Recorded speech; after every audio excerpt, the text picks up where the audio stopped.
Bambu, you may think of it as little more than a tasty snack for pandas. Turns out, though, that bamboo can also be art, as our Serena Altschul now demonstrates. Meet the Starn brothers, Mike and Doug. That's them up there in the sky. Two artists, identical twins, who, together with a small army of rock climbers, have spent the last 6 months lashing together some 7,000 pieces of bamboo with some 70 miles of rope, 33,000 knots, to build a what? It's a little bit controlled chaos. It looks like this could be made by birds, big birds. It's too amazing to name it. The Big Bambu, as it's called, is a little hard to describe. An enormous structure that's been rising skyward from New York's Metropolitan Museum of Art since spring. Part sculpture, part performance art, part architecture, and part pickup sticks, with some jungle gym thrown in. This is actually where we began the piece. This is the northwest corner.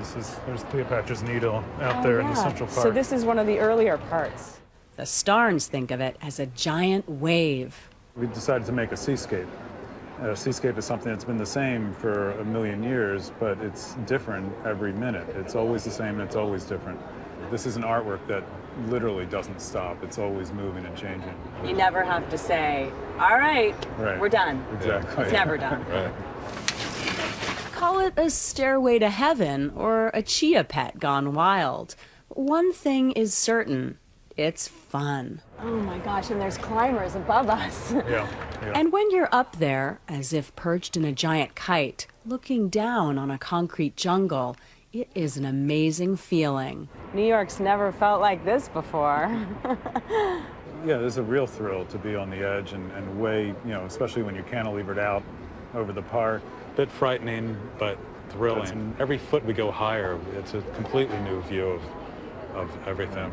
A view thousands of visitors have shared since April, many of them waiting hours for a chance to clamber up those bamboo ramps into the Starn Brothers' eyrie. I'm always surprised at how much people find it joyful, because to us, the original idea had nothing to do with that. It was a very conceptual, dry piece.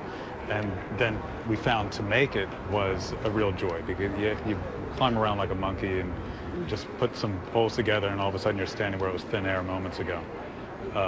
But the people walking around always say thank you.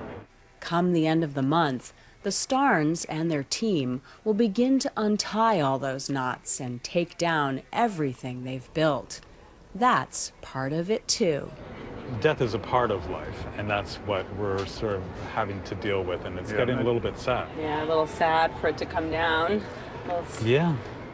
And then they'll start it again. Something different, someplace else. An ever-changing, never-ending journey. An adventure, like life, which for them is the whole point.